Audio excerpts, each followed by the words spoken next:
You know what's funny? We spend our entire lives running away from pain, yet the moments that break us open are often the ones that shape us into who we're meant to become. Right now, as you're watching this, you might be going through something that feels impossible to bear. Maybe you're sitting in your car after a long day, feeling completely drained. Maybe you're lying in bed at 2 a.m., wondering how everything fell apart so quickly. Or maybe you're just tired. Tired of pretending you're okay when you're not. Tired of wearing that mask that's become too heavy to carry. Here's the contrast that will change everything. While most people see their darkest moments as evidence that life is against them, the ancient Stoics understood something profound. Our greatest pain often becomes our greatest teacher. The very experiences we try to escape are the ones calling us toward our truest strength. Marcus Aurelius, who ruled an empire yet faced personal tragedies that would crush most people, wrote in his personal diary, "The mind that pursues the good, whether it achieves it or not, is honored by its very pursuit." He wasn't writing this for public praise. He was reminding himself that even in loss, even in heartbreak, even when everything seems meaningless, there's honor in continuing to seek what's good. I want to be honest with you about something. This video might make you cry, and I'm not sorry about that, because sometimes we need to feel the weight of our own strength. Sometimes we need to remember that we've survived every difficult day so far, and that's not a small thing. That's extraordinary. You see, we live in a world that tells us to avoid discomfort at all costs. Swipe away from anything that makes you feel. Buy something to fill the emptiness. Distract yourself until the feeling passes. But what if I told you that the very thing you're running from is actually the doorway to becoming who you're meant to be? The Stoics didn't have smartphones to escape into. They didn't have endless entertainment to numb their pain. When Marcus Aurelius lost children, when Epictetus was enslaved and tortured, when Seneca faced exile and death, they had to sit with their humanity. And in that sitting, they discovered something we've forgotten. Our pain is not our enemy. Our struggles are not evidence of our weakness. They are the raw material of our transformation. Right now, someone watching this is fighting a battle no one knows about. Someone is grieving a loss that changed everything. Someone is facing a fear that feels bigger than their courage. And someone is wondering if they have what it takes to keep going. I'm here to tell you something the Stoics knew. You do. Not because you're superhuman, but because you're human. This isn't going to be another video that tells you to think positive or pretend your problems don't exist.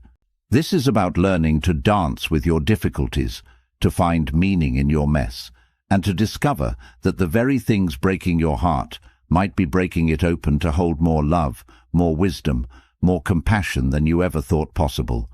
So, here's what I need you to do right now. If this is speaking to you, hit that like button, not for me, but as a commitment to yourself that you're ready to hear some truths that might be uncomfortable but necessary. Drop a comment and let me know you're here, fighting your own battles with courage. Share this with someone who needs to remember their own strength. Subscribe to this channel because we're building a community of people who choose growth over comfort. And please, don't skip any part of this video. Every word is chosen carefully for someone who needs to hear it, and that someone might be you. The next few points aren't just ideas, they're invitations.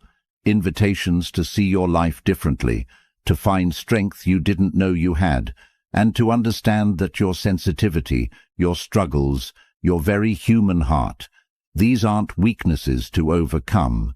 They're superpowers waiting to be claimed. Let us know you're here by commenting this affirmation and standing strong. My pain is becoming my power. Number 1. The gift hidden in your worst day. Let me tell you about the day that changed everything for me, and maybe it'll help you understand why your worst day might actually be your greatest gift. It was a Tuesday. Isn't it always a Tuesday when life decides to teach us something we weren't ready to learn? I woke up thinking it was just another ordinary day. By evening, everything I thought I knew about myself, my relationships, and my future had crumbled. You know that feeling when the ground underneath you just disappears, when the story you've been telling yourself about your life suddenly doesn't make sense anymore. That's where I found myself, and maybe that's where you are right now too. Here's what the Stoics understood that we've forgotten. Our worst days aren't punishments, they're revelations. Epictetus, who knew something about having terrible days, taught us, it's not what happens to you, but how you react to it that matters. But here's the part we miss. He wasn't saying this from a place of privilege. He was saying this as a man who had been enslaved, who had his leg broken by his master, who lost everything that society said made life worth living. And yet from that depth of human suffering, he discovered something beautiful. When external things are stripped away, what remains is purely, authentically you. Your worst day doesn't define you. It reveals you. It shows you what you're made of when everything else falls away. I remember sitting in my car that night, crying in a way I hadn't cried since I was a child. Not the pretty tears you see in movies, but the ugly, soul-shaking kind that come from somewhere deep and raw. And in that moment of complete breakdown, something shifted. I stopped asking, why is this happening to me? And started asking, what is this here to teach me? That question changed everything. Because suddenly, instead of being a victim of my circumstances, I became a student of my own life. The pain didn't go away. It transformed into something useful. The fear didn't disappear. It became fuel for courage I didn't know I possessed. Your worst day is trying to show you something about your resilience that you can't learn any other way. It's revealing depths of strength you possess that comfort could never uncover. It's teaching you that you're not as fragile as you thought, not as powerless as you feared, and certainly not as alone as you sometimes feel. Think about it.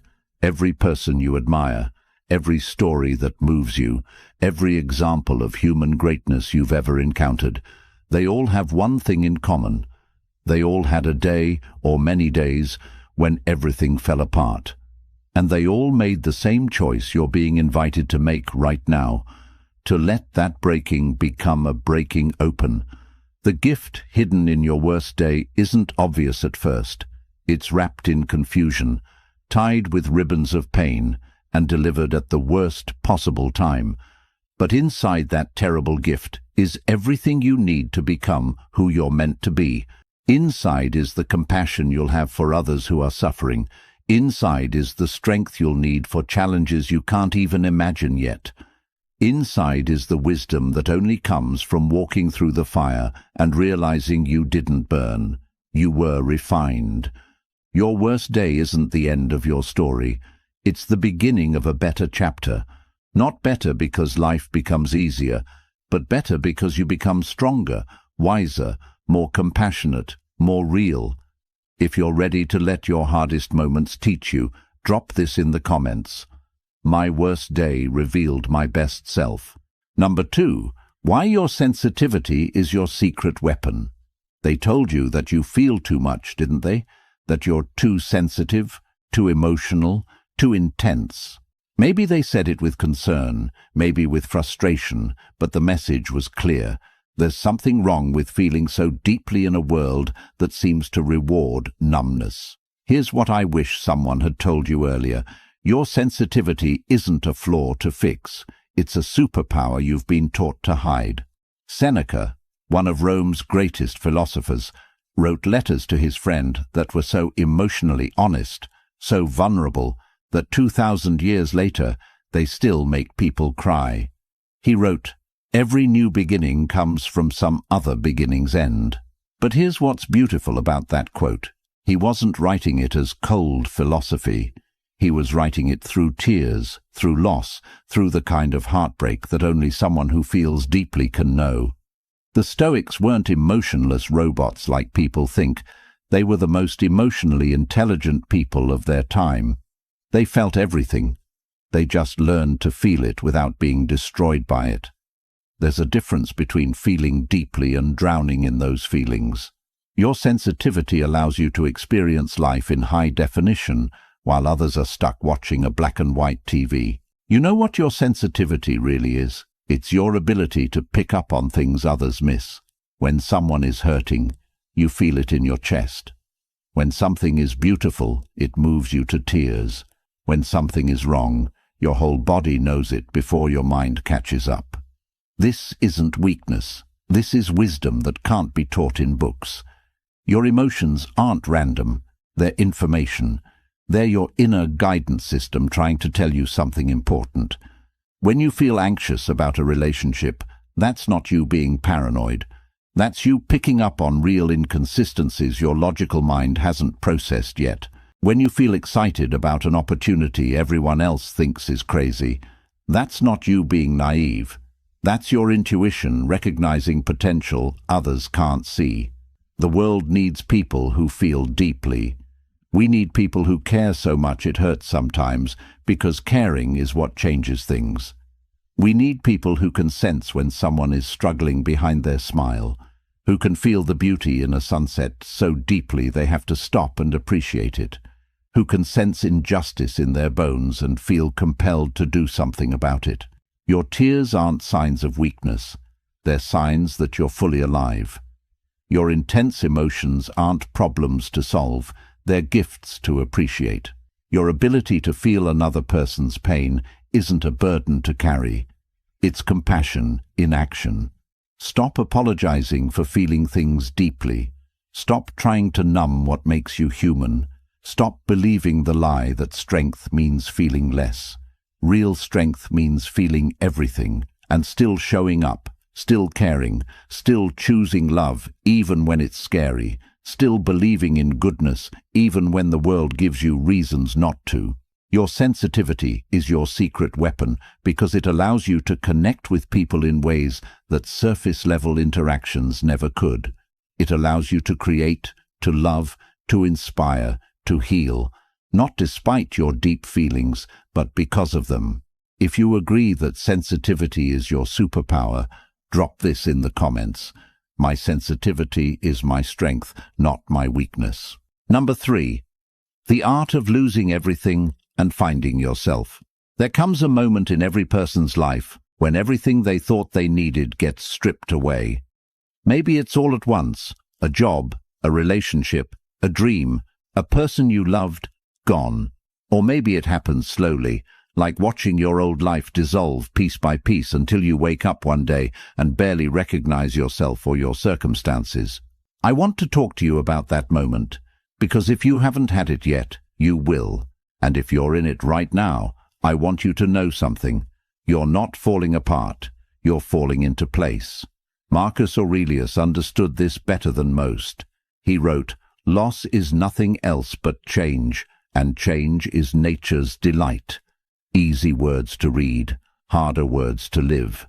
But he wrote them as a man who lost children, who watched his empire crumble, who faced betrayals that would break most hearts. He wrote them because he discovered something profound in his losses. When everything external is taken away, what remains is unshakably yours. There's something terrible and beautiful about losing everything you thought defined you. It's terrible because it hurts in ways you didn't know were possible. It's beautiful because it forces you to meet who you really are underneath all the titles, roles, possessions and relationships that were never truly you anyway.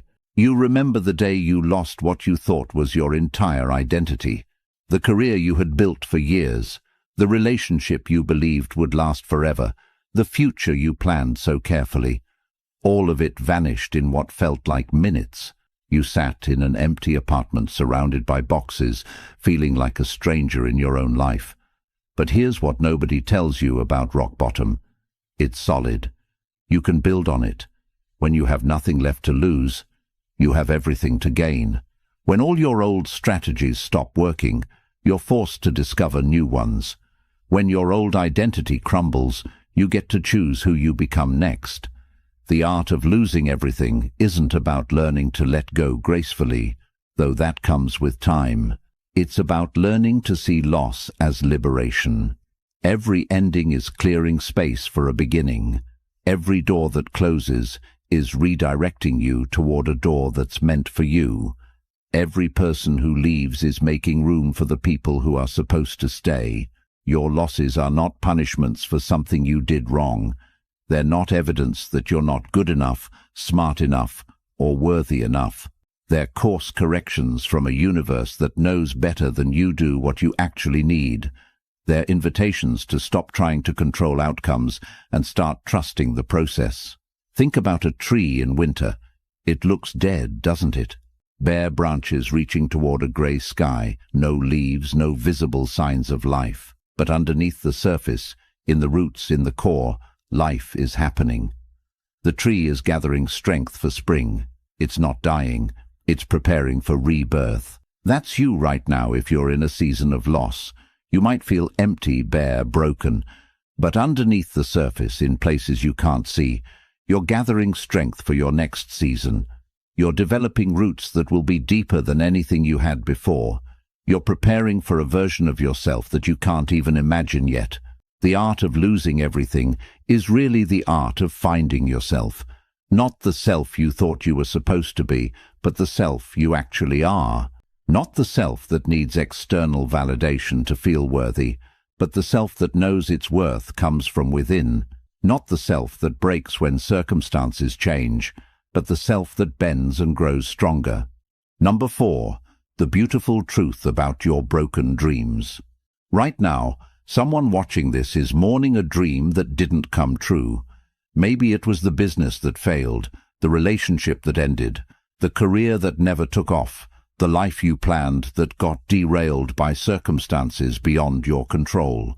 You're sitting there wondering if you're a failure, if you should have tried harder, if you're destined to always fall short of what you really want. Let me tell you something that might sound crazy at first. Your broken dreams aren't failures. They're redirections towards something better than you could have imagined. Epictetus taught us something revolutionary. Don't demand that things happen as you wish. Instead, wish that they happen as they do happen. But he wasn't teaching passive acceptance. He was teaching us that our attachment to specific outcomes often blinds us to better possibilities that are trying to unfold. Imagine someone who spends 3 years chasing a dream that consumes every waking moment. They sacrifice relationships, health, sleep and joy, everything, for one vision of success. But then that dream suddenly crumbles. And in the aftermath, it feels like they've wasted the best years of their life on something that was never meant to be. They feel angry at the universe, at themselves, and at everyone else who seems to be living their dreams while theirs lies in ruins. But here's what they couldn't see in the middle of that heartbreak. That broken dream was actually breaking them open. It was clearing the way to discover new dreams they never even knew existed. The skills they developed while pursuing that path became the foundation for something completely different and far more fulfilling. The connections they made, the person they became, the resilience they built, none of it was wasted. It was all preparation for a life they couldn't have planned, but one that was perfect for who they were becoming. Your broken dreams aren't evidence that you're not good enough. They're evidence that you're being called towards something that aligns with who you really are, not who you thought you should be. Sometimes we have to lose the dreams that were never truly ours to make space for the ones that are. Think about it this way. When a river encounters a boulder, it doesn't see it as failure. It flows around it, finding a new path that often turns out to be more beautiful than the original route. That boulder isn't stopping the river. It's creating a more interesting journey. Your broken dreams are teaching you things about yourself that success never could. They're showing you that your worth isn't tied to achievements. They're revealing strengths you didn't know you possessed. They're developing a kind of wisdom that only comes from having your heart broken open and choosing to keep it open anyway. Maybe the relationship that ended was protecting you from settling for less than the love you deserve. Maybe the job you didn't get was steering you toward work that actually feeds your soul. Maybe the dream that felt so important was actually too small for the person you're becoming. I'm not saying it doesn't hurt. I'm not saying you shouldn't grieve what didn't work out. Feel the disappointment fully. It's part of being human. But don't let that grief convince you that you're not meant for beautiful things. Don't let one closed door make you believe that all doors are closed. Your broken dreams are composting into soil for new dreams to grow. Dreams that fit you better. Dreams that honor who you've become through the breaking and rebuilding. Dreams that you couldn't have dreamed when you were still holding so tightly to the old ones. Trust the process, even when you can't see where it's leading. Trust that your life has an intelligence that's working for you, not against you. Trust that what feels like an ending might actually be the most important beginning you'll ever experience. If you're ready to trust that broken dreams lead to better ones, drop this in the comments. My broken dreams are becoming better dreams. Number 5. Why your struggle is sacred. I need to tell you something that might change how you see every difficult moment in your life.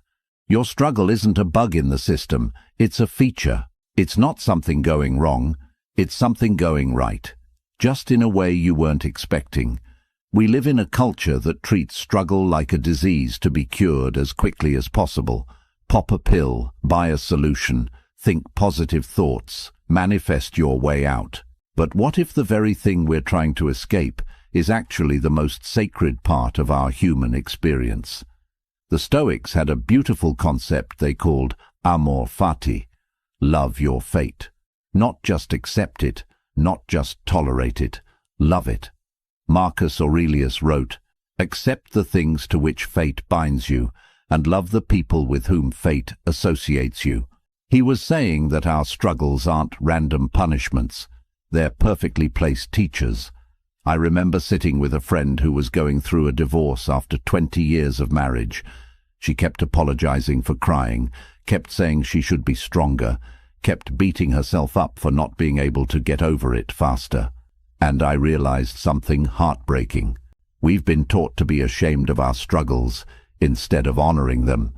Your struggle is sacred because it's turning you into someone you couldn't become any other way.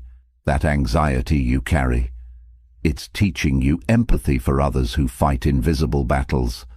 That depression that feels like a weight on your chest, it's deepening your capacity for joy in ways that easy happiness never could. That loss that broke your heart, it's breaking it open to hold more love than you thought possible. Every person who has ever made a real difference in this world, every teacher, healer, artist, leader, innovator, they all have one thing in common. They all struggled. They all faced moments when they wanted to quit. They all wondered if they were strong enough, smart enough, worthy enough, and they all discovered that their struggle wasn't their weakness. It was their qualification. You can't comfort someone through their darkest night if you've never experienced your own. You can't guide someone through grief if you've never lost something precious. You can't inspire someone to keep going if you've never wanted to give up yourself. Your struggle is giving you credentials that no university could provide and wisdom that no book could teach. But here's the part that makes it sacred. You get to choose what your struggle means. You can let it make you bitter or let it make you wise. You can let it close your heart or let it break it open to hold more compassion. You can let it convince you that life is unfair or let it teach you that life is difficult for everyone. And that's what makes human connection so beautiful. Your struggle is also sacred because it's temporary, not in the sense that it will disappear completely, but in the sense that it's always changing, always moving, always transforming you into someone new. The you who entered this struggle is not the same you who will emerge from it, and that transformation, that's the sacred part. Right now, in this moment, you are in the middle of becoming someone incredible, someone who has walked through fire and chosen to see it as purification rather than destruction, someone who has faced their worst fears and discovered they were stronger than they knew, someone who has been broken and chosen to let the cracks become where the light gets in. Your struggle is sacred because it's yours. It was designed specifically for you, by a universe that believes you can handle it. Not easily, not without scars, not without tears, but ultimately, victoriously. Number 6. The courage to start over. There's a moment that comes to all of us, maybe more than once, when we realize we have to start over. Not because we failed, not because we gave up, but because we've outgrown who we used to be, and the life we built for that person no longer fits. Starting over at 25 feels like an adventure. Starting over at 35 feels terrifying. Starting over at 45 feels impossible. Starting over at any age when you thought you had it all figured out, that takes a kind of courage that not everyone understands. Seneca, who lost his fortune, his position, and eventually his life, understood this courage intimately. He wrote, "Life is long if you know how to use it." What he meant wasn't that we should live longer. He meant we should live more fully, even if that means starting over when staying comfortable would be easier. Imagine a woman in her early 50s who decides to leave a successful law career to become a school teacher. To many, it looks like she's lost her mind. Why walk away from financial stability and a respected profession to start at the bottom of a completely different field? Why choose uncertainty over comfort? But for her, it's not about escaping something bad. It's about answering a deeper calling. Working with children reignites a passion that had been buried for years. She rediscovers why she once fell in love with learning, and that clarity makes the leap worth it. Starting over isn't about erasing your past. It's about integrating everything you've learned into something that serves who you're becoming. Every mistake you made, every lesson you learned, every skill you developed, none of that disappears when you change directions. It all becomes part of your foundation for building something new. The courage to start over is really the courage to trust yourself more than you trust other people's opinions. It's choosing growth over comfort, possibility over security, authenticity over approval.